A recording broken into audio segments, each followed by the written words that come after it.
ரோமர் 8:37. இவை எல்லாவற்றிலேயும் நாம் நம்மில் அன்பு கூறுகிறவராலே முற்றும் ஜெயம் கொள்ளுகிறவர்களாய் இருக்கிறோமே.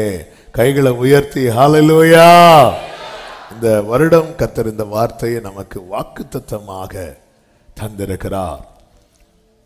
ஒரு காரியத்தை ஜெயிக்க வேண்டுமானால் அந்த பாதையிலே நாம் பயணிக்க வேண்டியது அவசியமா இருக்கிறது.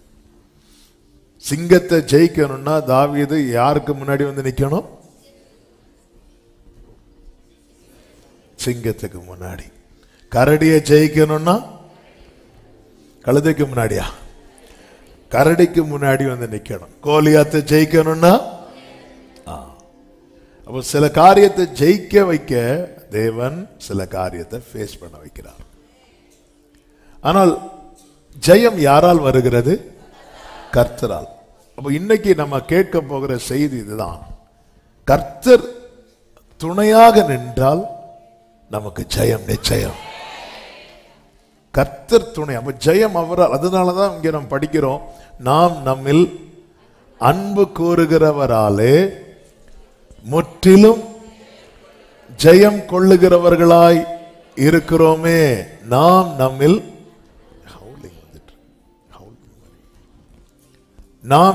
அன்பு கூறுகிறவராலே முற்றும் ஜெயம் கொள்ளுகிறவர்களாய் இருக்கிறோமே. அப்ப நாம தனியாக நின்று ஜெயிக்கலாம் என்றால் சாத்தியமே கிடையாது. இன்னைக்கு உண்மையிலே இன்னைக்கு என்ன செய்தி எடுக்கணும், செய்திகள் கர்த்தர் கொடுத்திருக்கிறாங்க கிருபையினால. ஆனா ரேமாவுக்காக வெயிட் பண்ணிட்டு இருந்தேன். நேற்று இருந்து இன்னொரு செய்தியை ஓகே, ஆனா ஒரு நிறைவே இல்லை. நான் நேற்று ராத்திரி தூங்குறதுக்கு முன்னாடி இன்னைக்கு ஏர்லி மார்னிங் புறப்பட்டு வரும்போது கர்த்தருடைய ஆவியானவர் இந்த வார்த்தையை தான் நினைவில் கொண்டு வந்தார். உன் கூட கர்த்தர் துணையா இருப்பதை உறுதிப்படுத்திக் கொள். யார் யார் நம்ம கூட இருப்பாங்க இருக்க மாட்டாங்க, இது எல்லாருடைய ஒரு எதிர்பார்ப்பு.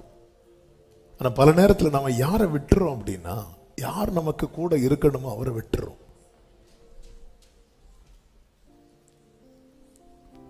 கர்த்தர் நமக்கு துணையாக, நமக்கு நன்றாய் தெரிந்து பழகின வசனங்கள் தான். ஏசாயா 41வது அதிகாரம் அதனுடைய 13வது வசனத்திலே கர்த்தர் சொல்லுகிறார், உன் தேவனாய் இருக்கிற கர்த்தராகிய நான் உன் வலது கையை பிடித்து.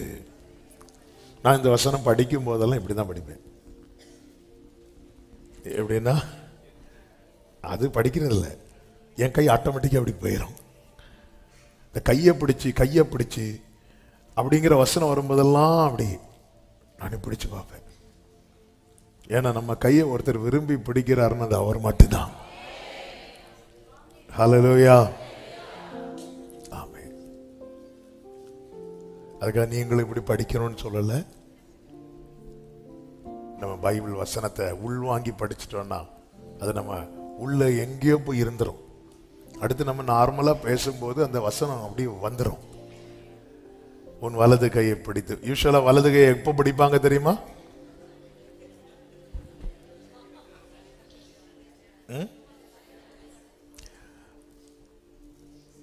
வலது கை பிடித்தவர்களே, நீங்க இப்படி அமைதியா இருக்க கூடாது. எப்ப பிடிப்பாங்க? பாக்ஸிங்கா அங்கேயும் பிடிப்பாங்க. கல்யாணத்துல பிடிச்சிட்டு வாழ்விலும் தாழ்விலும் இன்பத்திலும் துன்பத்திலும், அதுவும் அவங்களா சொல்ல மாட்டாங்க, ஒருத்தர் சொல்ல வச்சுட்டே இருப்பார். சொல்லு ஒழுங்கா சொல்லு, மரணம் உன்னை பிரிக்கும் வரைக்கும். வலது கையை பிடித்து, பயப்படாதே, நான் உனக்கு துணை நிற்கிறேன் என்று சொல்லுகிறேன். நான் உனக்கு ஏன் கர்த்தர் துணை நிற்கிறார்? 11-12 வசனங்களிலே சொல்லப்பட்டிருக்கிறது, இதோ உன்மேல் எரிச்சலா இருக்கிற யாவரும் வெட்கி. அப்ப ஒரு கூட்டத்தார் என்ன பண்றாங்க? நான் கேட்டுட்டே இருப்பேன், இங்க சொல்லிட்டே இருக்கணும், அப்பதான் செய்திக்குள்ள அப்படியே இருந்துட்டு அப்படியே கவனித்து கவனித்து காணாம போயிடக்கூடாது. சிலர் அப்படி கவனிச்சு கவனிச்சு காணாம போயிடுவாங்க. அப்புறம் திடீர்னு தான் நம்ம சத்தம் போடணும், இல்லை நம்ம அமைதியா இருக்கணும். அப்ப ஒரு கூட்டத்தார் எப்படி இருக்கிறாங்க? எரிச்சலா இருக்கிறாங்க. அதே வசனத்தில் சொல்லப்பட்டிருக்கிறது, உன்னோட வழக்காடுகிறவர்கள். அப்ப ஒரு கூட்டத்தார் என்ன பண்றாங்க?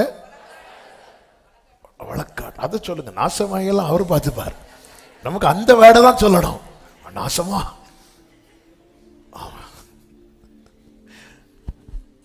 ஒரு கூட்டத்தார் எப்படி இருக்கிறாங்க? எரிச்சலா இருக்கிறாங்க. ஆனா கர்த்தர் கை பிடிச்சது யார் கைய? ஓகே, அப்புறம் பிடிக்கட்டும். அங்க வசனம் நமக்கு இதை யார் கைய? யாக்கோபு என்னும் பூச்சி. அதெல்லாம் மக்களுக்கு தெரியல, அது அவருக்கு தான் தெரியும். இவன் பார்க்க தான் 2 பரிவாரத்தோடு வர்றது மாதிரி இருக்கு, ஆனா ஆள் ஒரு பூச்சி. அது வேற யாருக்கும் தெரியாது, அது கைப்பிடித்தவருக்கு தான் தெரியும். இவர் பார்க்காத ஆளு பயங்கரப்பா, என்ன ஃபெய்த், என்ன தைரியம். ஆனா உண்மையில ஆளு யார் தெரியுமா? பூச்சி. நீங்க சம்மதிக்க மாட்டீங்க. யாக்கோபு தன்னை பூச்சின்னு சொல்லவே இல்லை. அவருக்கு தெரியும் நீ யாருன்னு எனக்கு தெரியும். ஆனா அந்த பூச்சிக்கு மேல ஒரு கூட்டம் எரிச்சலா இருக்கு. இன்னொரு கூட்டம் அந்த பூச்சியோடு வழக்காடுது. இன்னொரு கூட்டத்தார் என்ன பண்றாங்க தெரியுமா? உன்னோட இன்னொரு கூட்டம் போராடுறாங்க.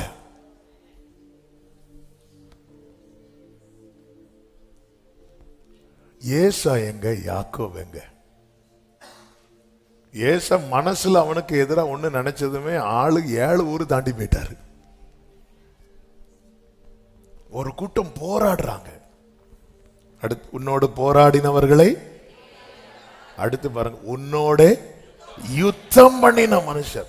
பிரச்சனைக்கு வந்துட்டே இருப்பாங்க.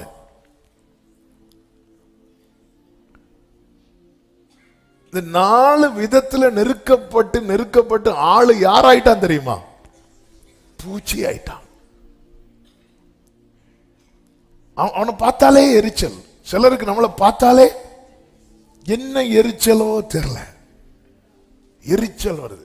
சிலர் நம்ம கூட வழக்காடுறாங்க, எதுக்கு எடுத்தாலும் சண்டைக்கு வருவாங்க. சிலர் பாருங்க போராடுவாங்க, அவனுக்கு இது கிடைக்க கூடாது, அவளுக்கு இது கிடைச்சிடக்கூடாது, போராடுவாங்க. நம்மளை பார்த்து பிரைஸ்ல சொல்லுவாங்க. ஆமா, இப்பதான் எல்லாருக்கும் செய்திக்குள்ள கரெக்ட் கரெக்ட் கரெக்ட் கரெக்ட் இப்பதான் வருது. நம்மளும் சிலரை பார்த்து பிரைஸ்ல சொல்லுவோம், ஆனா போராடுவாங்க.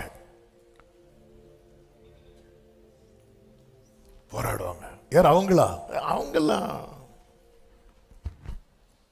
கல்யாண வீட்டில் நம்ம அப்போதான் சாப்பிட போயிருப்போம், அல்லது ஒரு ஃபங்க்ஷனில் சாப்பிட போயிருப்போம். நம்ம கூட போராடுறவங்க சொல்லுவாங்க அவங்க சாப்பிட்டு வந்தாச்சுன்னு. ஒரு எக்ஸாம்பிளுக்கு சொல்றேன், அவங்க சாப்பிட்டுட்டு வந்தாச்சு. அப்போ பிரதர் அப்போ போயிட்டு வாங்க. சிலர் பாருங்க யுத்தம் பண்ணிட்டே இருப்பாங்க. சவுலின் குடும்பத்துக்கும் தாவீதின் குடும்பத்துக்கும் நெடுநாள் யுத்தம் நடந்தது. இது நடுவுல ஆனா உண்மையிலே யாக்கோபு எப்படி நினைச்சிட்டாங்கன்னா, அவெல்லாம் அப்படி நினைச்சதுனால தானே ஏசா 400 பேரை கூட்டிட்டு வரான். ஆனா ஆளு யாபோ காட்டின் கரையில துடிச்சிட்டு இருக்கிறான். புழு பூச்சி கெஞ்சிரான், அழுது கெஞ்சிரான். ஆனா ஏசா என்ன நினைச்சிரான் தெரியுமா? பழைய யாக்கோபு சும்மா. அப்படியெல்லாம் நம்ம பில்டப் கொடுத்து வச்சிருக்கிறோம். நமக்கு ஆண்டவருக்கு மட்டும்தான் தெரியும். பழைய யாக்கோபுக்காவது நிறைய தூதர்களை காட்டினார். இந்த யாக்கோபுக்கு இப்ப இருக்கிற கண்டிஷனுக்கு தூதனை காட்டினா தூக்கிட்டு தான் போகணும். அதனால அவரே இறங்கி வந்து பக்கத்துல நின்று யாக்கோபு போச்சு,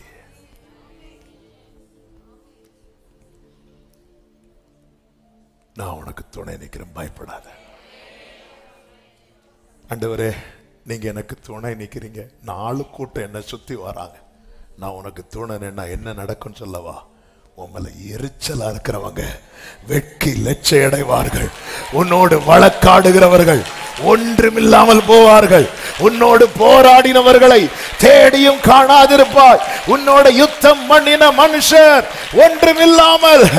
நல்ல கையை தட்டி ஆமென் என்று சொல்லி ஹல்லேலூயா. அப்ப இந்த இடத்துல தான் ஒரு தேவ பிள்ளை எதை உறுதிப்படுத்தணும் தெரியுமா? கர்த்தர் எனக்கு துணையா இருக்கிறார். இந்த லைன நேற்று இரவு இன்னைக்கு அதிகாலையில் வரும்போது இந்த வார்த்தை தான் மைண்ட்ல ஓடிட்டே இருக்கு. இதை மட்டும் கன்ஃபார்ம் பண்ணிட்டோம்னா எரிச்சலா இருக்கிறவங்க எரிச்சல் அடையட்டும், போராடுறவங்க போராடட்டும். இன்னைக்கு இந்த சத்தத்தை சமீபத்திலும் தூரத்திலும் இருந்து கேட்டுக்கொண்டிருக்கிற ஒவ்வொரு இதை உறுதிப்படுத்துங்கள். கிதியோன் அதை உறுதிப்படுத்தின பிறகு புறப்பட்டு போனதை நாம் வேதத்தில் பார்க்கிறோம். நீங்க மட்டும் எங்க கூட இருந்திருந்தா இது நடந்திருக்கோம். நான் உன் கூட இருப்பேன். கிதியோனை, நீங்க அப்படியா என் கூட இருப்பீங்களா? என்கிட்ட பேசுறது நல்லா இருக்கு. பேசுறது நீங்க தான் அறிய எனக்கு ஒரு அடையாளத்தை காட்டுங்க, இன்னொரு அடையாளத்தை காட்டுங்க. அவனுக்கு இதுதான் தேவை. அவனுக்கு அடையாளம் இல்லை மேட்ரு. ஆண்டவர், நான் போறது இந்த 300 பேரை நம்பி இல்லை, நீங்க எனக்கு துணையா இருக்கிறீங்கிற ஒரே காரியத்தை நம்பி போறேன். நான் திரும்ப திரும்ப அடையாளம் கேட்கறது எனக்கு இந்த ஒரு கான்பிடென்ட் எனக்கு தேவை. ஓகே, அவர் இருக்கிறார், அவர் இருக்கிறார், எனக்கு இது மட்டும் தேவை. எனவேதான் மோசே சொல்றார், 6 லட்சம் புருஷர்கள் அடங்கிய பெரிய மகா சபையின் தலைவன் மோசே. மோசே சொல்ற, நீங்க என் கூட வராம போனீங்கன்னா எங்களை இவ்விடத்திலிருந்து ஆண்டவரே என் கூட ஆரோன் வரணும், மிரியாம் வரணும், அந்த ஆள் வரணும், இவங்க வரணும், யோசுவா கடைசி வரை கூட இருக்கணும் கத்திய வச்சுட்டு. நீங்க வரலன்னா நான் இங்கிருந்து போக மாட்டேன். ஆண்டவர், நான் விசேஷித்தவனாய் அறியப்படுவதே நீர் என்னோடு.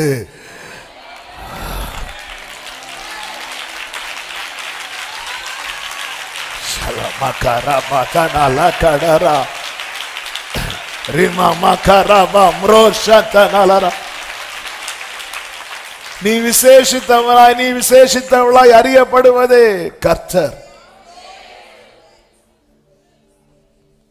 ஹல்லேலூயா. மோசே எகிப்திலிருந்து புறப்பட்டு மீதியான் தேசத்துக்கு வரான். வேதம் சொல்லுகிறது, யாத்திராகமம் 2வது அதிகாரம் 15வது வசனத்துல, மீதியான் தேசத்துல போய் தங்கி ஒரு துறவண்டையில உட்கார்ந்து இருக்கிறான். இது ஒரு சரித்திரம். நான் ஆவிக்குரிய கண்ணோட்டத்தோடு இதுல ஒரு சில காரியத்தை நான் சொல்லிட்டு அப்படி செய்திக்குள்ள டைம் ஆயிட்டு இருக்கு. அவன் போய் உட்கார்ந்து இருக்கும்போது அங்க யார் வராங்க அப்படின்னா, மீதியான் தேசத்து ஆசாரியனுக்கு ஒரு 7 குமாரத்திகள் இருக்கிறாங்க. அதில் ஒருவள் இவனுக்கு நாளை மனைவியாக போகிறவள். இதெல்லாம் தற்செயலாக நடக்கிறது. மோசே துறவண்டையில போய் எதுக்கு உட்கார்ந்து இருக்கிறான் தெரியுமா? எதுக்கு உட்கார்ந்து இருக்கிறான்? பயந்து தப்பி ஓடி மீதியான் தேசத்துக்கு வந்தாச்சு. எதுக்கு உட்கார்ந்து இருக்கிறான் எனக்கு தெரியாது. எதுக்கு உட்கார்ந்து இருக்கிறான் போடல. நமக்கு தெரியாட்டாலும் பேசுறோம் தெரியுமா?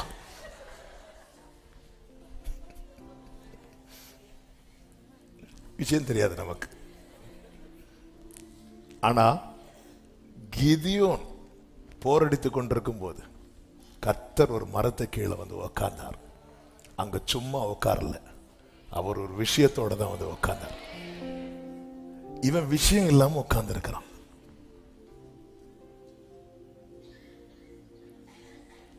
இப்பொழுது அந்த ஸ்திரீகள் 7 குமாரத்திகள் வராங்க. அவர்கள் தங்கள் தகப்பனுடைய ஆடுகளுக்கு தண்ணீர் காட்டும்படிக்கு அங்கே வந்து தண்ணீர் மொண்டு தொட்டிகளை நிரப்பின போது மேய்ப்பர்கள் வந்து என்ன பண்றாங்க தெரியுமா? அவர்களை துரத்தினார்கள்.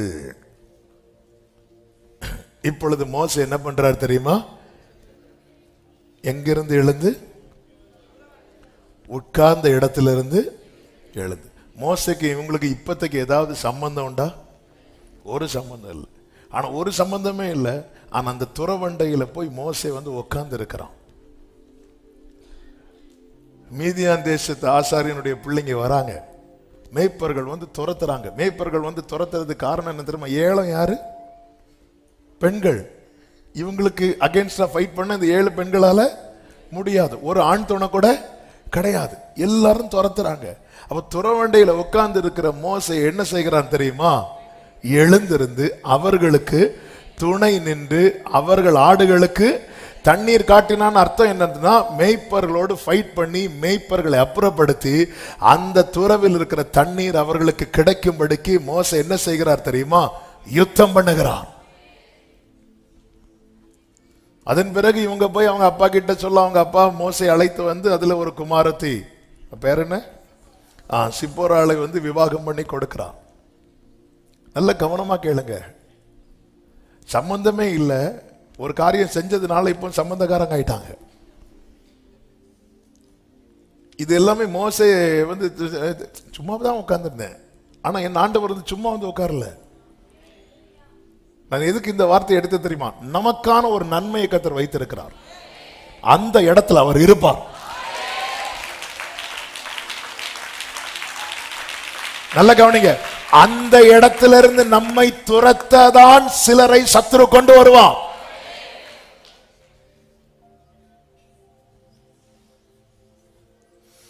நமக்கான துறவு அந்த இடத்திலிருந்து நம்மை துரத்துவதற்கு எப்போ இவங்க தண்ணீரை எடுத்து தொட்டிகளை நிரப்பினாங்க. இவங்க இந்த ப்ராசஸ் ஸ்டார்ட் பண்ண ஆரம்பித்ததுக்கு அப்புறம் துரத்துறாங்க.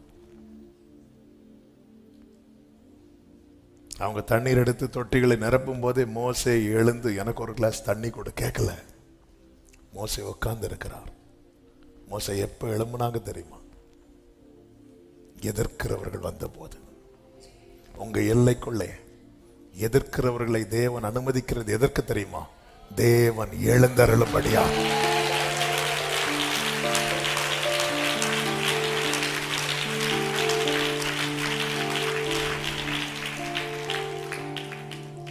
உங்கள் எல்லைக்குள்ளே இவங்க போய் வேற துறவிலிருந்து தண்ணி எடுத்துட்டு போயிருக்கலாம்ல. இல்ல, இது உங்களுக்கானது. அவர்களுக்கு துணை நின்று அவர்களுடைய ஆடுகளுக்கு தண்ணீர் காட்டினானா இவன் மோசே போய் எடுத்து கொடுக்கிறார்.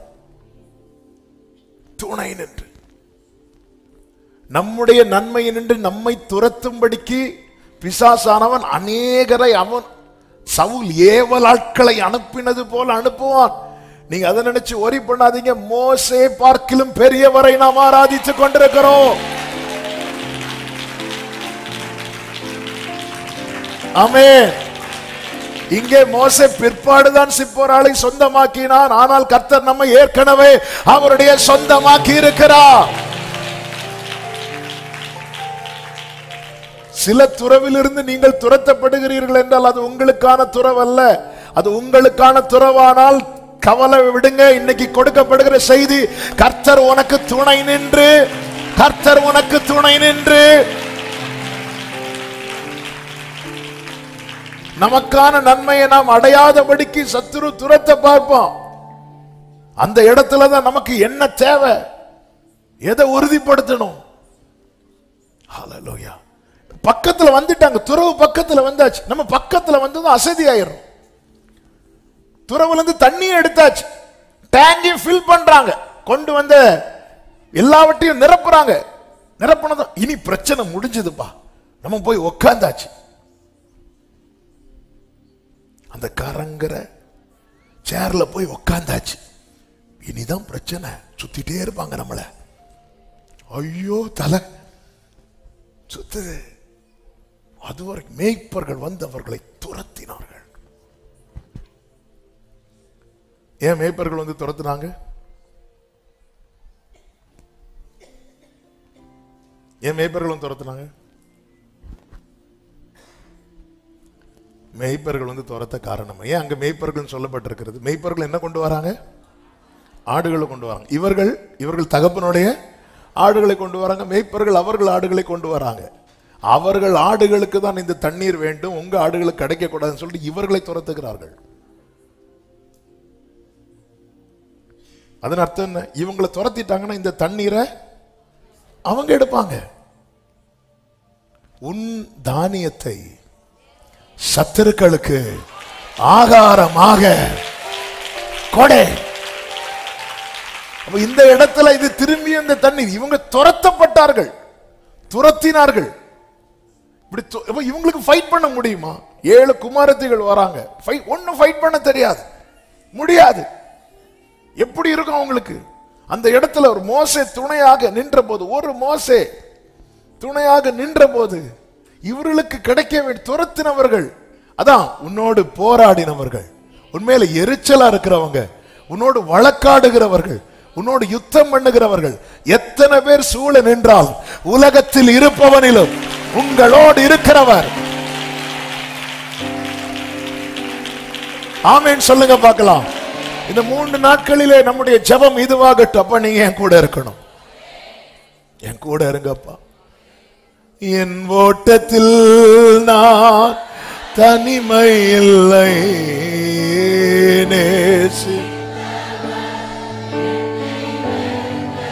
அப்படியே பாடுங்க. ஏதுமில்லை, ஏதுமில்லை,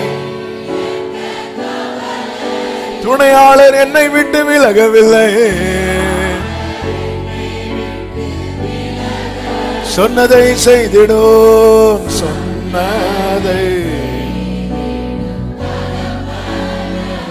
சொன்னதை செய்திடும். ஆமென். நம்புவேன்பா, நம்புவேன்பா,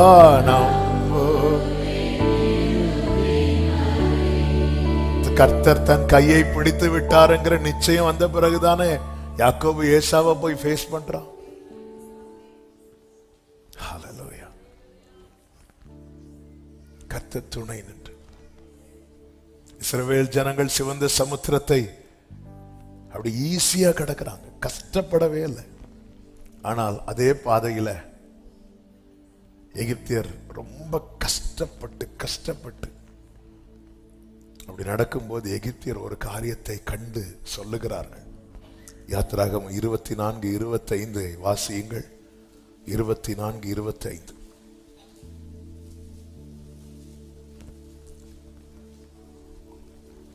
சாரி, 14:25. 14:25. யாத்திராகமம் 14:25. அவர்களுடைய ரதங்களிலிருந்து உருளைகள் கழலவும் அவர்கள் தங்கள் ரதங்களை வருத்தத்தோடு நடத்தவும் பண்ணினார். அப்பொழுது எகிப்தியர் இஸ்ரவேலரை விட்டு ஓடி போவோம். கர்த்தர் அவர்களுக்கு துணை நின்று எகிப்தியருக்கு விரோதமாக யுத்தம் பண்ணுகிறார் என்றார். ஃபர்ஸ்ட் எல்லாம் இவங்க பார்க்கல. யுத்தம் பாதி வர ஆனதுக்கு அப்புறம் அவங்க என்ன பார்க்கறாங்க தெரியுமா? டேய், யுத்தம் இவங்க பண்ணல,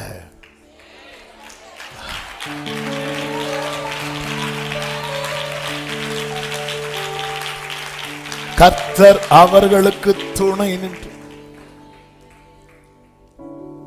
அதனாலதான் ஆண்டவர் சொன்னார், மோசே சொல்றார், மோசே கர்த்தர் உங்களுக்காக நீங்கள் சொல்லிட்டு மோசே அங்கேயே நிற்கிறார்.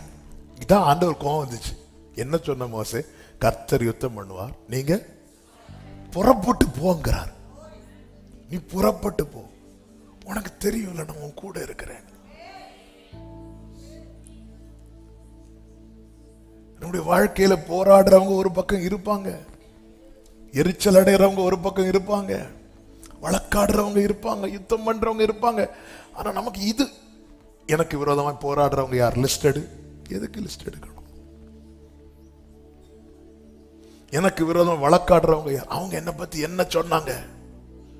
அவர் என்ன ஏதாவது சொல்றாரு? அவர் உன்ட்ட நீ அதை நினைச்சு worry பண்ணு, அதெல்லாம் அவர் பார்த்துக் கொள்வார்.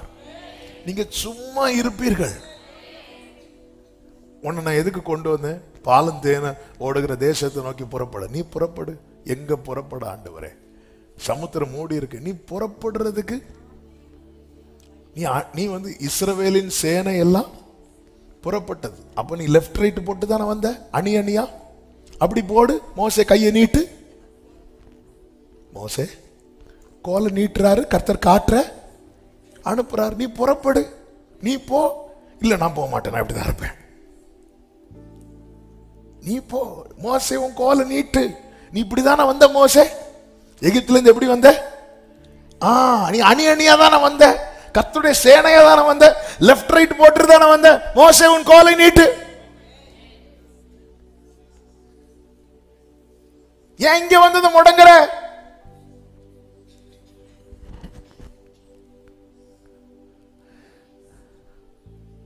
அங்க வச்சே பார்க்கணும், பார்க்க விடல. அக்கினி ஸ்தம்பம் இவர்களுக்கு முன்னாக இருந்த மேகஸ்தம்பம் அக்கினி ஸ்தம்பம் விலகி ஸ்டாப் பண்ணுது. அப்போ மேகஸ்தம்பம் அக்கினி ஸ்தம்பத்தை இஸ்ரவேலர் மட்டும் பார்க்கல, இப்ப யாரும் பார்க்கறாங்க? எகிப்தியரும் பார்க்கறாங்க. ஆனா அவங்க இதுவரை எதை பார்க்கல தெரியுமா? கர்த்தர் இவர்களுக்கு துணையா நிக்கிறான்னு பார்க்கல. எதை பார்த்தாங்கன்னா, ரெண்டு பேருக்கும் காமனா நிக்கிறார், ரெண்டு பேருக்கும் நடுவுல நிக்கிறார். நமக்கு நிச்சயம் இருக்கணும், அவர் பட்சபாதம் உள்ள தேவன் அல்ல, அவர் நடுவுல தான் நிற்பார். ஆனா நான் அவரிடத்துல ஒப்பு கொடுத்திருக்கிறேன். எனக்கு ஒரு பிரச்சனை வந்தா கர்த்தர் என் பட்சத்துல தான்.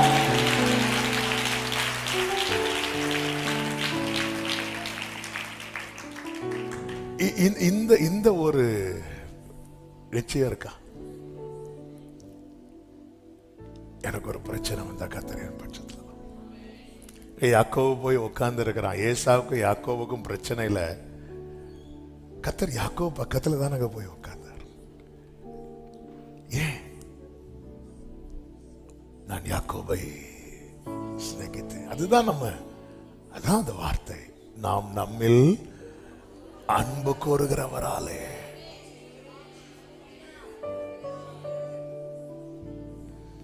எவ்வளவோ எவ்வளவோ உயர்ந்தது உம் அன்பு, அளவே இல்லாதது. எவ்வளவோ. ஓ ஹல்லேலூயா. உம் அன்பு. மோசே தன் பிள்ளைக்கு பெயர் வைக்கும் போது ஒரு வார்த்தை சொல்லுவார். யாத்திராகமம் 18வது அதிகாரம் அதனுடைய 4வது வசனத்துல, என் பிதாவின் தேவன் எனக்கு துணை நின்று பார்வோனின் பட்டயத்துக்கு என்னை தப்புவித்தார். அப்போ மோசேயினுடைய வாழ்க்கையின் முடிவு எதுல இருந்துச்சு தெரியுமா? பார்வோனுடைய பட்டயத்து கீழே.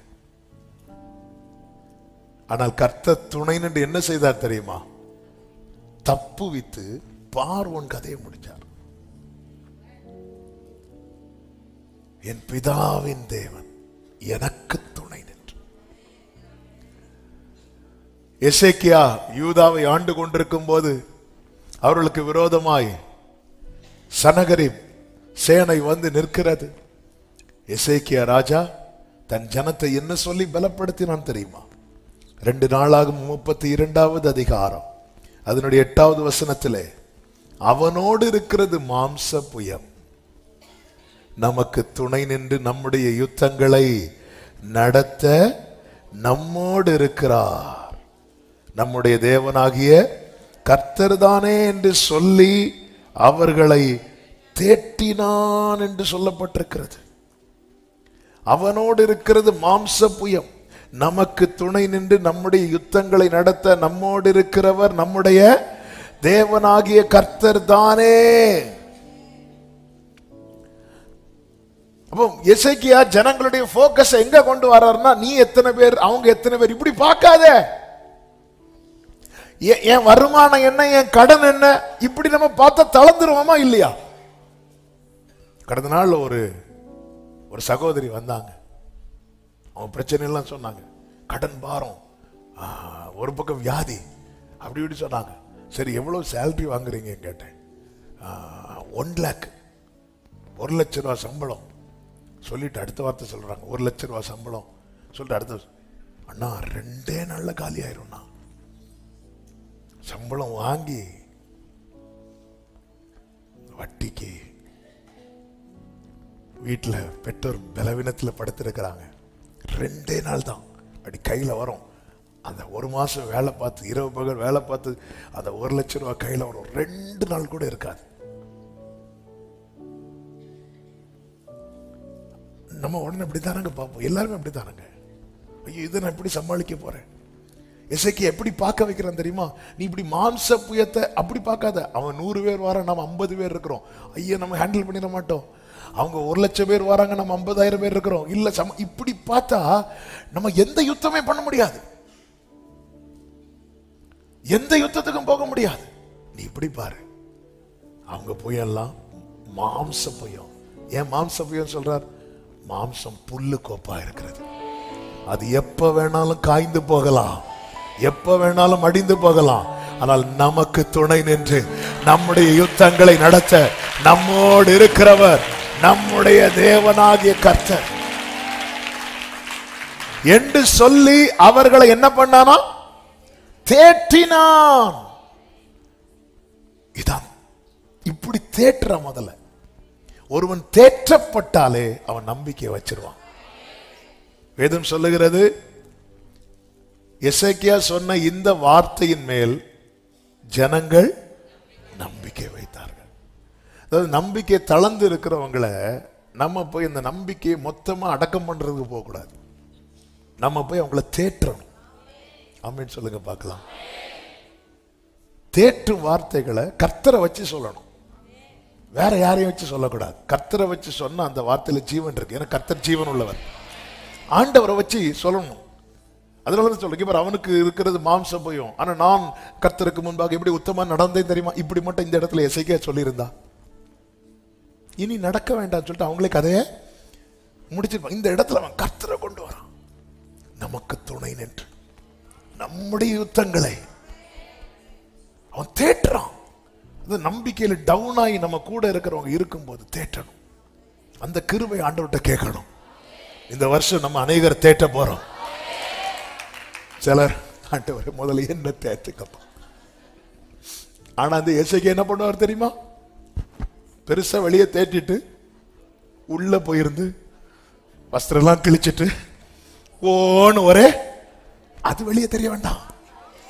நம்ம பிரச்சனை நம்மளோட இருக்கட்டும். ஆனா வெளியே வரும்போது திடன் சொல்லுங்க.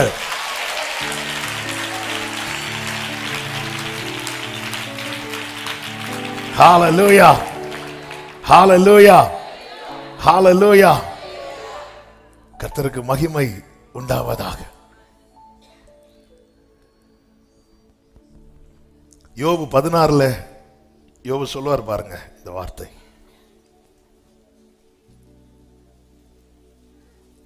அதாவது யோபுவின் நிலைமையை பார்த்து நிறைய பேர் அவனை காணார் பண்ணுவாங்க, குற்றப்படுத்துவாங்க.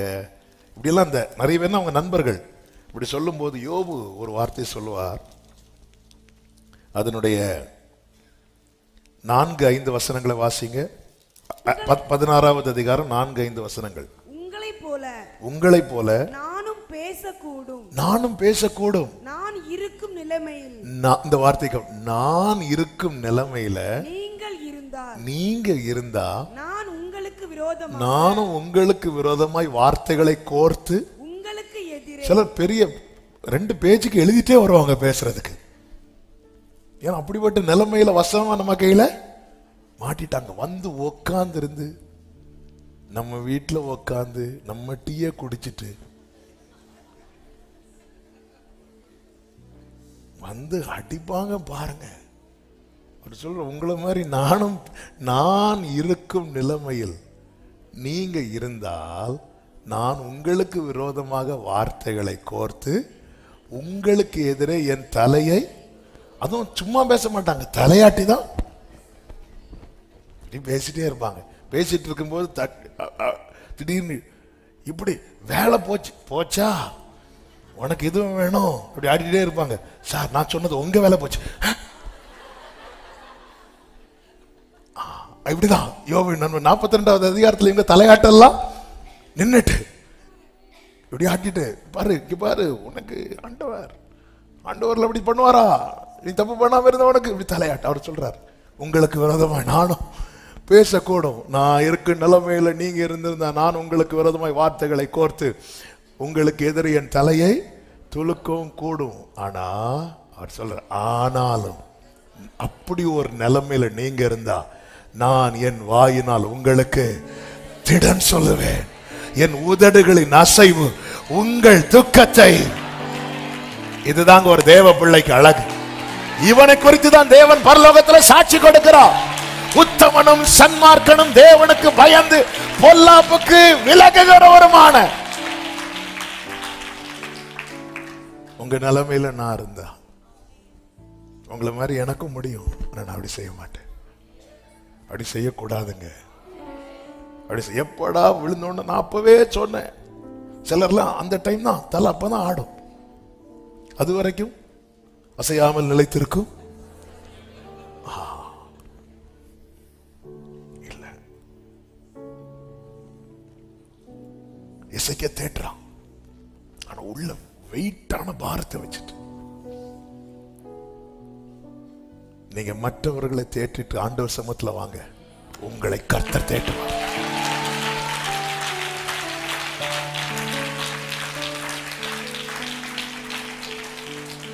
மற்றவர்களுக்கு திடன் சொல்லிட்டு ஆண்டவர் சமூகத்துல வாங்க, ஆண்டவர் சமூகத்துல வந்து அமருங்கள். கர்த்தர் ஏசாயா ஓடி போய் என் பிள்ளை கிட்ட அவன் நெஞ்ச கிழிச்சு அழுதுட்டு இருக்கிறான். ஆமென். சனகரிப்பு நிந்தித்தது, ரப்சாகை நிந்தித்ததை கேட்டவன் உடைஞ்சிட்டு இருக்கிறான். நீ போய் சொல்லு, நீ போய் அவனிடத்துல சொல்லு, நாம என் தாசனாகிய தாவீது நிமித்தம் நான் இந்த நகரத்துக்கு ஆதரவாயிருப்பேன்.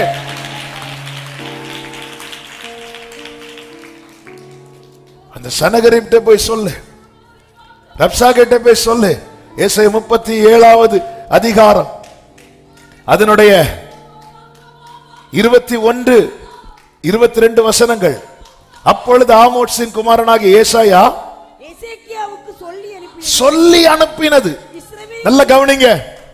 நீங்க மற்றவர்களை திடப்படுத்தி விட்டு நீங்க ஆண்டவர் சமூகத்துல வந்திருந்து உங்கள் இருதயத்தை உடைத்து ஊட்டும் போது உங்களுக்கான வார்த்தை அனுப்பப்படும். சொல்லி அனுப்பினது, சொல்லி அனுப்புவார். என்ன சொல்லி தெரியுமா?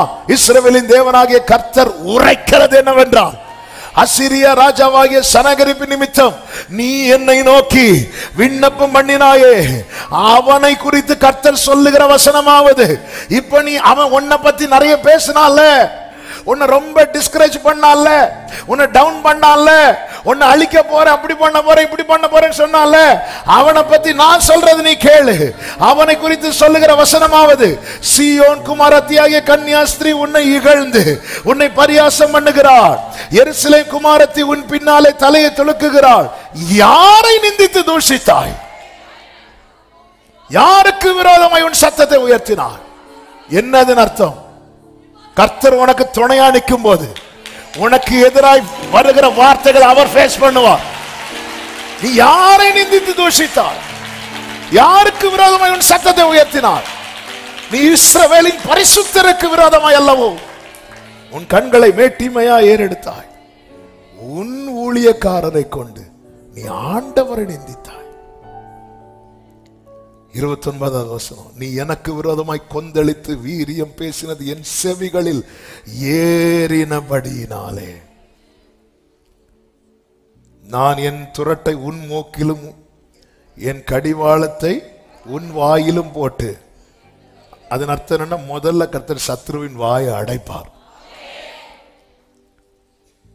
அடுத்து அவனுக்கு சொல்றார், நீ பாரு, உனக்கு அடையாளமா இருப்பது என்னவென்றால், இந்த வருஷத்துல தப்பி பயிராகிறதையும் 2ஆம் வருஷத்துல தானாய் விளைகிறதையும் சாப்பிடுவீர்கள்.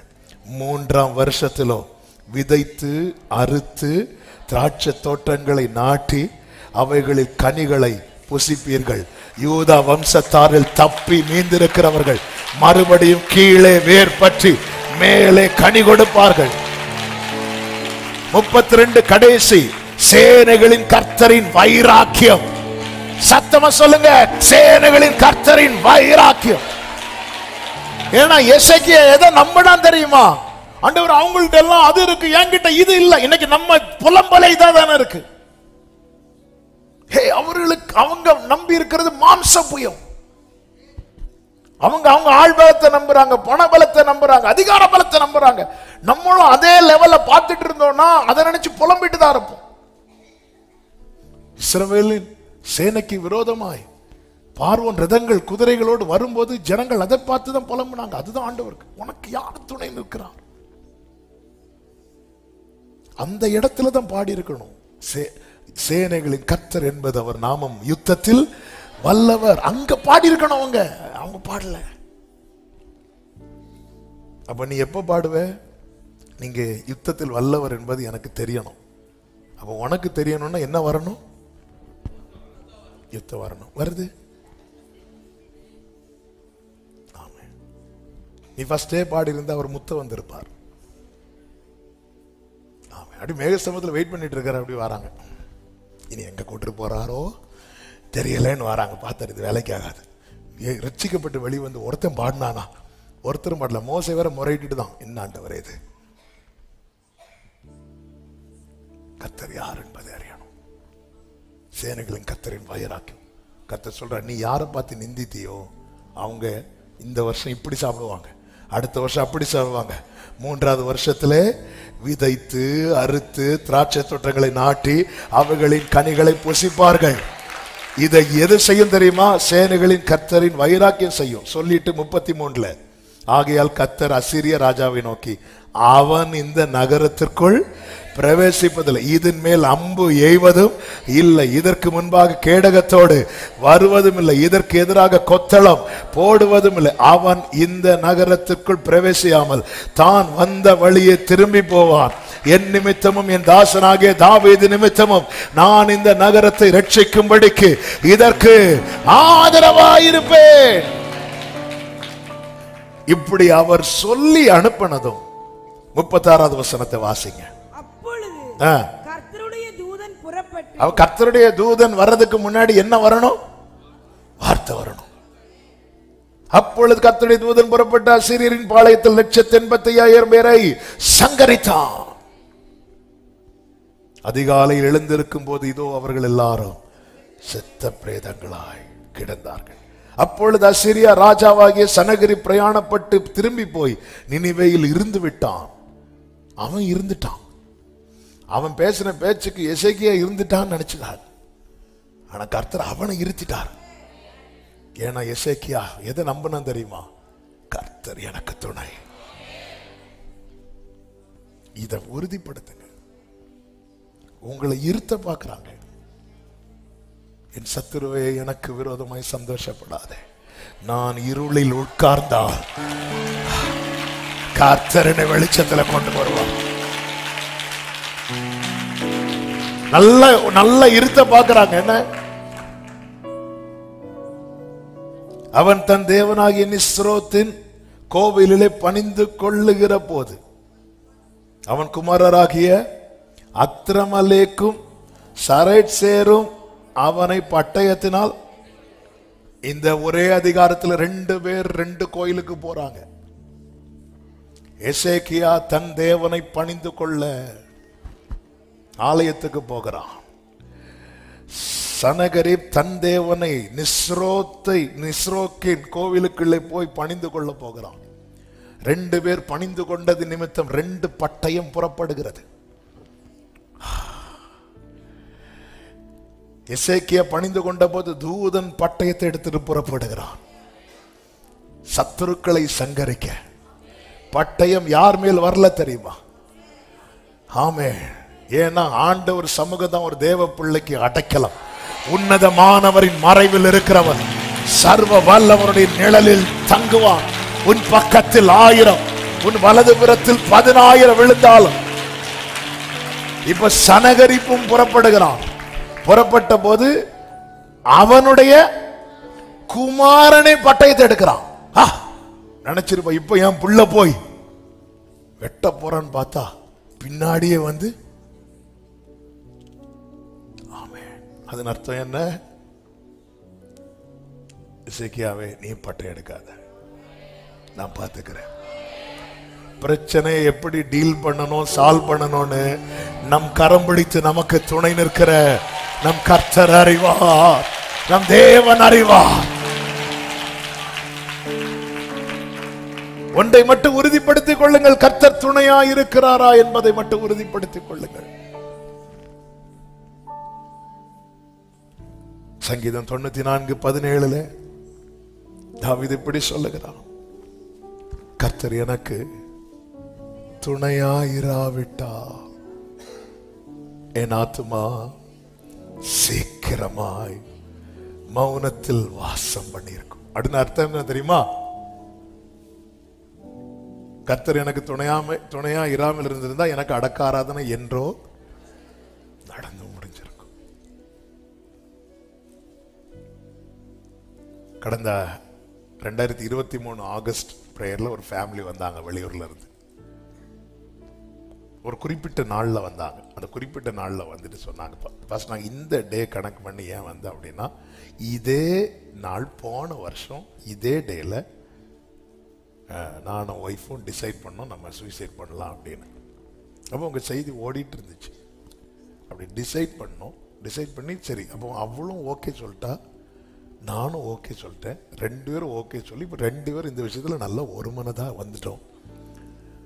வந்து அப்படி இருக்கும்போது திடீர்னு அதுல இருந்து 2 வார்த்தைகள் ஆண்டவர் பேசினாரு. எங்க 2 பேரோட எண்ணம் மாறிட்டு அந்த இடத்துல 2 பேரும் மாறி மாறி நல்லா அழுதுட்டோம். நல்லா அழுது முடிச்சிட்டோம். 1 வருஷமா கர்த்தர் அழகா நடத்துறாங்க. அன்னைக்கு அந்த அவங்க சொன்ன வார்த்தை, அந்த வார்த்தையை மட்டும் நாங்க கேட்கலன்னா அங்க 2 பேரும் மறித்து இன்று 1ஆம் ஆண்டு அஞ்சலி. அப்படி 2 பேரும் மறித்து இன்னைக்கு 1 இயர் ஆயிருக்கும். எங்க வீட்டில் இருக்கிறவங்க 1ஆம் ஆண்டு அஞ்சலின்னு போட்டிருப்பாங்க. அப்படின்னு நினைச்சிட்டு போங்க, ஆரம்பட மாட்டாங்க. அப்படின்னா நீங்களே தான் போட்டு போகணும். ஃபர்ஸ்ட் அட்வான்ஸ்லாம் கொடுத்து இப்படி எத்தனை பேர் ஒரு ஊர்ல ஒரு ஓப்பன் கிரவுண்ட் மீட்டிங் பேசிட்டு இருக்கும்போது ஒரு சின்ன பொண்ணு ஓடி வந்து அங்கிள் எங்க மம்மி உங்ககிட்ட பேசணுமா அப்படின்னு. நான் அப்படி இறங்கி போகும்போது அவங்க சொன்னாங்க, அவங்க அதே மாதிரி இந்த மந்தில் இந்த வருஷம் இந்த மந்தில் இந்த வேர்டு மட்டும் ஆண்டவர் உங்க மூலமா நான் கேட்காம இருந்திருந்தா நான் இறந்து இத்தனை நாள் ஆயிருக்கும், என் பிள்ளை அனாதை இறந்திருக்கும். கர்த்தர் எனக்கு துணையாயிராவிட்டார். என் ஆத்துமா சீக்கிரத்தில் எத்தனை பலவீனங்கள், எத்தனை போராட்டங்கள், எத்தனை நிந்தைகள், எத்தனை அவமானங்கள், தனிமை, நெருக்கம். அந்த டைம்லாம் பயப்படாத, யாக்கோபனும் பூச்சியே நான் உன் வலது கரத்தை பிடித்து நான் உனக்கு துணை நிற்கிறேன். கர்த்தர் துணையாயிருப்பதை உறுதிப்படுத்திக் கொள்ளுங்கள். நன்றாய் தெரிந்த ஒரு வசனத்தை சொல்லி நான் ஜெபிக்க விரும்புகிறேன். 2 நாளாகமம் 14வது அதிகாரம்.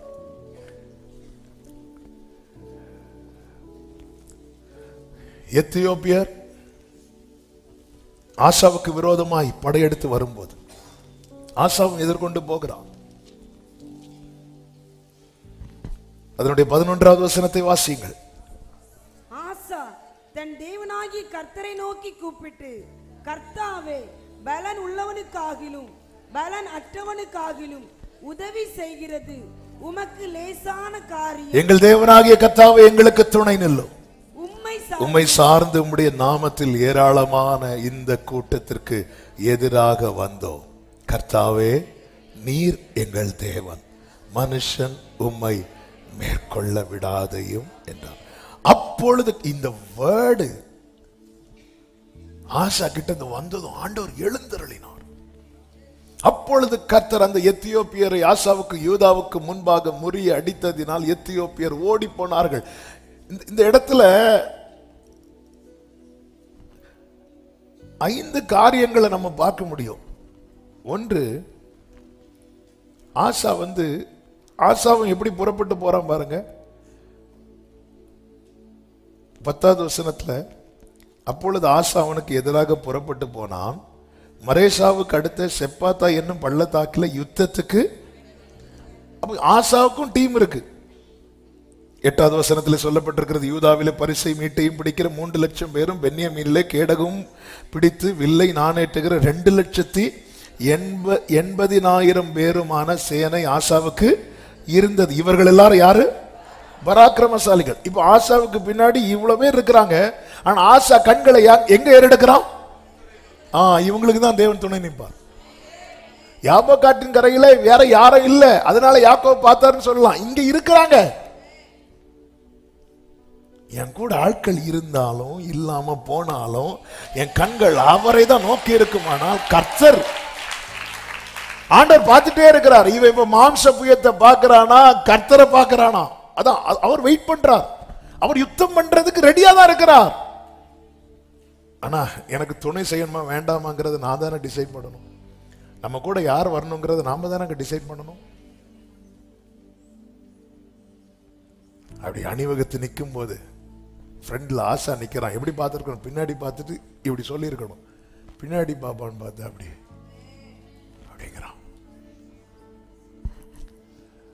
ஒத்தாசை அனுப்பும் பர்வதமே, ஒத்தாசை அனுப்பும் பர்வதமே, கண்ணோக்கி பாரும் தேவா, இயேசு தேவா, கண்ணோக்கி பாரும் தேவா. கர்த்தரை நோக்கி பார்க்கிறான். 2வது, ஆசாவுக்கு எதிராய் வந்த எத்தியோப்பியன் எப்படி வந்திருக்கிறானா? 9வது வசனம், அவர்களுக்கு விரோதமாய் எத்தியோப்பியன் ஆகிய சேரா 10 லட்சம் பேர்கள் சேர்ந்த சேனையோடு, அதை எண்ணி முடிக்கிறதுக்குள்ளே ஆசாக்கு ஆயுசு போயிடும். 300 ரதங்களோடும் புறப்பட்டு, அவன் ஆசாவுக்கு எல்லாம் இருந்தாலும் சேரா கிட்ட இருக்கிறத வச்சு பார்த்தா சேரவே முடியாது. அவ்வளோ பெரிய டீம். ஆனாலும் ஆசா என்ன சொல்றாரு தெரியுமா? ஆண்டவரே இங்க பாருங்க, பலம் உள்ளவனுக்கு ஆகிலும் பலனற்றவனுக்கு ஆகிலும். அதன் அர்த்தம் என்ன? ஆண்டவரே, இப்போ பலமுள்ள சேரா, பலனற்ற ஆசா, இந்த 2 பேர்ல யார் ஜெயிக்க போறாங்கன்னு கேட்டா எல்லாரும் சேரான்னு சொல்லுவாங்க. ஆனா ஆசா சொல்றான், நீங்க யாருக்கு சப்போர்ட் பண்றீங்களோ அவங்க தான் ஜெயிப்பாங்க. இதுதான் தேவனை பெரிதாக பார்க்கிறான். எந்த சைடு மெஜாரிட்டியோ அவங்க ஜெயிப்பாங்க. இது நம்ம எல்லாருடைய பார்வை தானே. இந்த பார்வையை உடைக்கிறோம். அப்பா, பலன் உள்ளவன் இங்க யாரு? சேரா. பலனற்றவன் யாரு? அப்போ இந்த இடத்துல யாருக்கு ஹெல்ப் பண்றது ரொம்ப ஈஸியா இருக்கும்? சேராவுக்கு.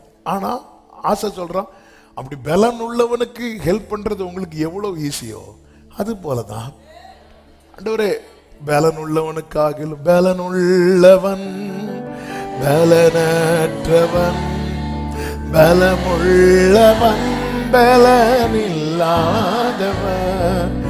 யாராயிருந்தாலும் உதவிகள் செய்வது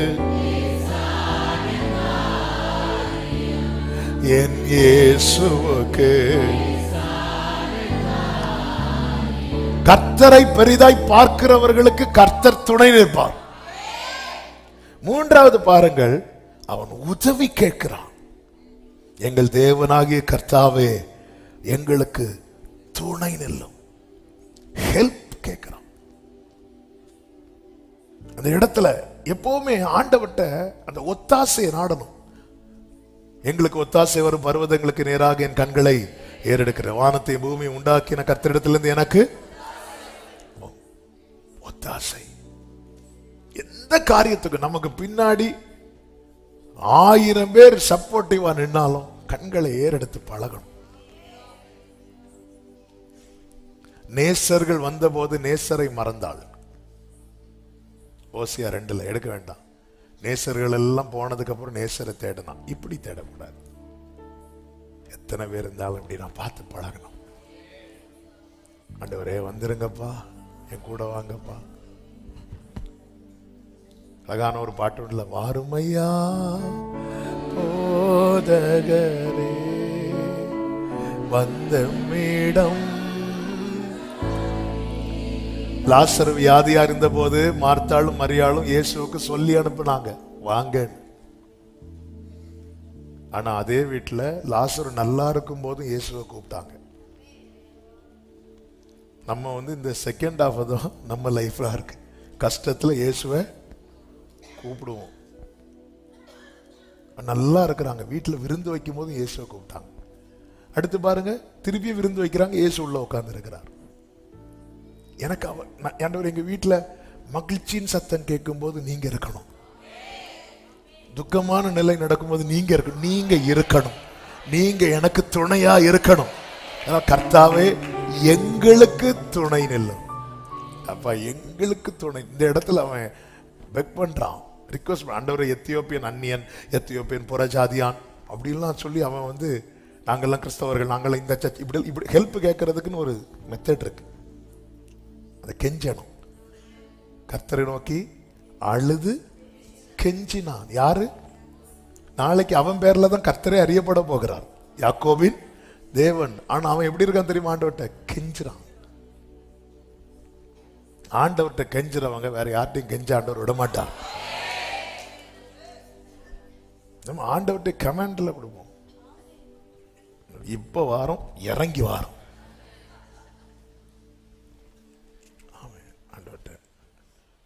ஆண்டவர் ஆபிரகாம அவருக்கு லெவல்ல வச்சு பேசுறார். நான் செய்ய போகிறது ஆபிரகாமுக்கு மறைப்பேன். ஏன் சிநேகிதன் அப்படி பேசிட்டு இருக்கும்போது ஆளை காணல, எங்கன்னா விழுந்து கிடக்கிறான் கீழே. சாம்பலும் தூளுமானவன் உம்மிடத்துல பேசுது. 50 தான். என்னப்பா இப்படி பார்கெயின் பண்ணிட்டு இருக்கிற? ஒரு 45, 5 குறைஞ்சா ஒரு 40. எப்படி இப்படி கெஞ்சிட்டு இருக்கிற? 99 வயசு தயங்கல்ல. கர்த்தர் சப்போர்ட்டிவா நிக்கிறார். அப்பா கிட்ட அந்த இடத்துல தான் நம்முடைய இந்த மேட்டிமை, பெருமை, இந்த இடத்துல அட்டி வாங்கப்படுது.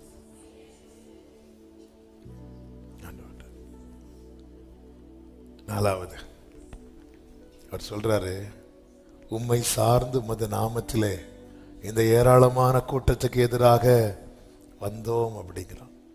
என்ன ஆண்டவரே, என் பின்னாடி நிக்கிற ஒரு சேனை இருக்குல்ல, நான் அதை நம்பி வரல. என் வில்லை நான் நம்பேன். என் பட்டயம் என்னை ரட்சிப்பதில்லை. இந்த வில்லை பிடிச்சு பழக்க வச்சது நீங்க தான். இந்த பட்டயத்தை கையில கொடுத்து பழக்க வைத்தது நீங்க தான். ஆனா நான் நம்புறது இதுல இல்லப்பா, என்னை பழக்க வைத்த நான் உங்களை தான். ஆண்டவர், நான் உம்மை சார்ந்து, கர்த்தரை சார்ந்து நிற்பதை வெளிப்படுத்துகிறான். அதனாலதான் சிலர் சொல்லுவோம் தெரியுமா? சிலர் நீங்க போயிடாதீங்க, இங்கே நில்லுங்க, இங்கே நில்லுங்கன்னு சொல்லுவோம்.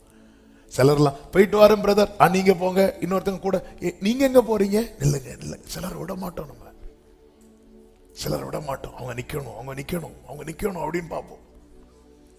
அப்படி ஆண்டவர் பிடிச்சு வைக்கிறான். ஆண்டவர் உண்மை சார்ந்துதான் வந்திருக்கிறோம். அதாவது எங்க சேனையில நீங்க தான் மெயின் லீடர். உண்மை சார்ந்து வந்திருக்கிறோம். எல்லாரும் என் பின்னாடி நிக்கிறத நினைச்சிட்டு இருக்கிறாங்க. நான் எல்லாரோட சேர்ந்து உங்க பின்னாடி நிக்கிற ஆண்டவரேங்கிறான். அடுத்து சொல்றான் பாருங்க, மனுஷர் கர்த்தாவை நீரங்கள் தேவன், மனுஷன் உம்மை. அதன் அர்த்தம் என்ன? யுத்தத்தை கர்த்தருடையதாக்குகிறான். ஆண்டவர், நான் தோத்தா நீங்க தோத்தது மாதிரி தோத்துறாதீங்கப்பா அப்படிங்கிறான். ஆண்டவர் இதுவரை கேட்டுட்டு இருந்தார், மனுஷர் உம்மை மேற்கொள்ள விடாதேன்னு சொன்னதும், அப்பொழுது கர்த்தர் அந்த எத்தியோப்பியரை ஆசாவுக்கும் யூதாவுக்கும் முன்பாக முறியடித்ததினால் எத்தியோப்பியர் கர்த்தரை சார்ந்து ஒருத்தர் நிக்கிறானா, அவன் யாரா இருந்தாலும் கர்த்தர் துணை நிற்பான். ஆனால் இதே ஆசா வசதி வாய்ப்பெல்லாம் சேனை பலத்த போது, ஆமேன், வேதம் சொல்லுகிறது, அவன் என்ன செய்கிறான் தெரியுமா? சீரியரோட அவன் போய் ஒப்பந்தம் பண்ணி சீரியரை கூப்பிட்டு இவங்க நீங்க எனக்கு ஒத்தாசையா நில்லுங்கன்னு சொல்லிட்டு, எப்படி 14வது அதிகாரத்தில் ஆண்டவர்கிட்ட கேட்டானோ இப்ப அதை அப்படியே ஒரு மனுஷன்கிட்ட கேட்க ஆரம்பிக்கிறான்.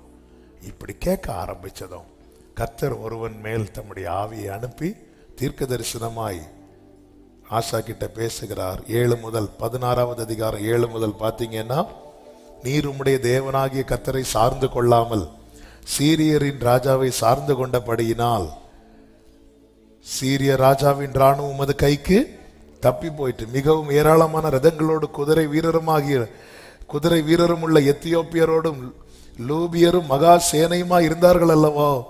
நீர் கர்த்தரை சார்ந்து கொண்ட போதோவெனில் அவர்களை உமது கைக்கு ஒப்பு கொடுத்தாரு. தம்மை பற்றி உத்தம இருதயத்தோடு இருக்கிறவர்களுக்கு தம்முடைய வல்லமை விளங்க பண்ணும்படி கர்த்தருடைய கண்கள் பூமி எங்கும் உலாவிக் கொண்டிருக்கிறது. இந்த விஷயத்தில் மதி இல்லாதவராய் இருந்தீர், ஆகையால் இது முதற்கொண்டு உமக்கு யுத்தங்கள் நேரிடும். அதன் அர்த்தம் என்ன? நீ இன்னொரு ஆளை சார்ந்து கொள்ள ஆரம்பிச்சுட்ட, இனி உனக்கு கர்த்தர் துணை வேண்டான்னு சொல்லிட்ட. கர்த்தர் விலகிட்டார். நம்முடைய ஓட்டத்துல கடைசி வரைக்கும் யுத்தம் உண்டு. யுத்தம் உண்டுன்னு என்ன தெரியுமா? நல்ல போராட்டத்தை, அப்ப வெரி லாஸ்ட் ஸ்டெப் வர போராட்டம் இருக்கு. ஓட்டத்தை முடித்து 2 யுத்தம் ஜெயிச்சுட்டு இனி ஆண்டவர் வேண்டான்னு சொல்லிட்டு விட்டுறாதீங்க. ஒரு சில சொல்லும், ஒரு பெரிய கண்டத்தையே நான் தாண்டி வந்துட்டேன். இல்ல, தீயதான் தாண்டி இருக்கிறோம். அடுத்து தண்ணீர் இருக்கு, அடுத்து அக்கினி ஜுவாலை இருக்கு, முன்னாடி இருந்துட்டு தான் இருக்கும்.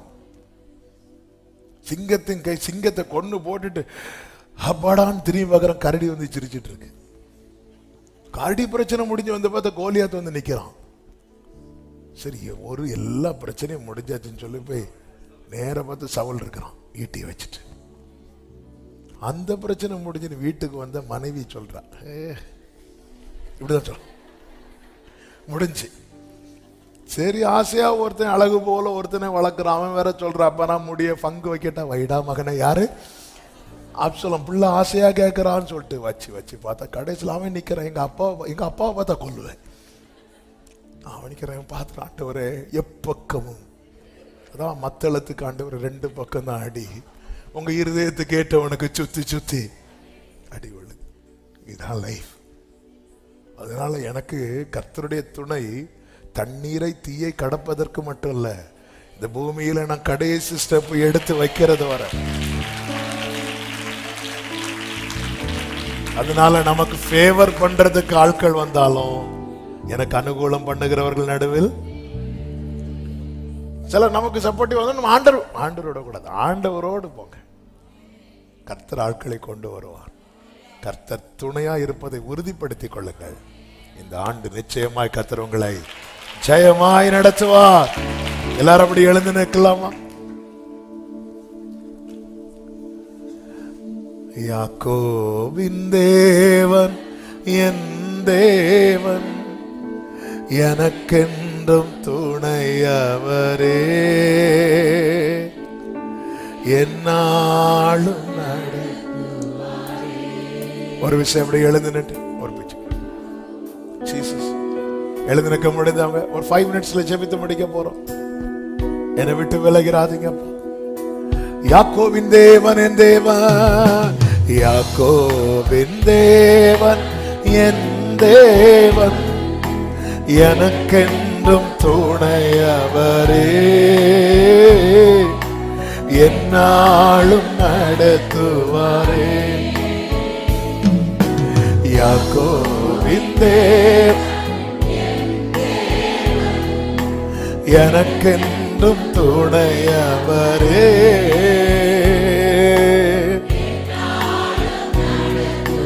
ரெண்டு கைகளை உயர்த்தி ஏதும் இல்லை, ஏதும் இல்லை, ஆமென், ஏதும் இல்லை,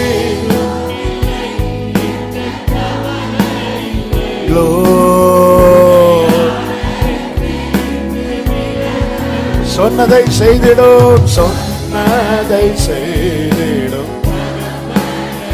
ஹல்லேலூயா. நம்புவே நம்புவே நம்புவே நீருதி வர நம்பு உயர்த்துவேன் ஆண்டவரே. ரிகமம்ராச்சனலரே சொல்லுங்க, எந்த பாதையும் தாண்டுவே, எந்த பாதையையும் தாண்டிடுவே, எந்த சூழ்நிலையும் ஆமென், எந்த பாதையையும் எந்த சூழ்நிலையும் மேற்கொள்வேன். உங்க கரம் இருக்க, உங்க கரம் இருக்க பயமில்லையே, உங்க கரம் இருக்க பயமில்லையே. ஆமென். கைகளை அசைத்து ஹல்லேலூயா பாடுவோம். ஹல்லேலூயா ஹல்லேலூயா ஹல்லேலூயா ஹல்லேலூயா ஹல்லேலூயா ஹல்லேலூயா.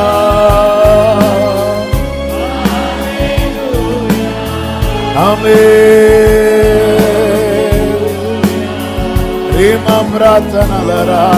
நல்ல கைகளை தட்டி தேவனுக்கு மகிமை. ஹல்லேலூயா ஹல்லேலூயா. பரிசுத்த பிதாவே, நல்ல தகப்பனே, நன்றியோடு துதிக்கிறோம். நீர் எங்களுக்கு துணையா இருந்தா எங்களால ஜெயிக்க முடியும். நீங்க எங்களுக்கு துணையா இல்லைன்னா நாங்க தோத்துட்டே இருப்போம். எங்களிடத்தில் அன்பு கோர்ந்து எங்களை ஜெயிக்க வைக்கிறவர். கடைசி வரை உம்மை சார்ந்து நிக்கணும். எங்க கண்கள் உங்களை தான் நோக்கி பார்க்கணும். எங்க உள்ள உங்களை தான் மேன்மைப்படுத்தி கொண்டே இருக்கணும். உங்களை விட்டுறவே கூடாது. நெருக்கம் வரும்போது மட்டும் உங்களிடத்தில் வருவது கொஞ்சம் விசாலம் உண்டானது, விட்டு போகிறதுமான அந்த 2 நினைவுகள் எங்களை விட்டு அப்புறப்படுத்தும். சார்ந்து நிற்க கிருபை தாரும். முற்றிலும் ஜெயத்தை கட்டளையிடும். ஒவ்வொருவரை அப்படியே நடத்தும். இதனால் கூடுகை முழுவதையும் பொறுப்படுத்தி நடத்தின தயவுக்காய் நன்றி. மகிமை அனைத்தும் ஒருவருக்கே செலுத்துகிறோம். இரட்சகர் இயேசு கிறிஸ்துவின் நாமத்தில் பிதாவே.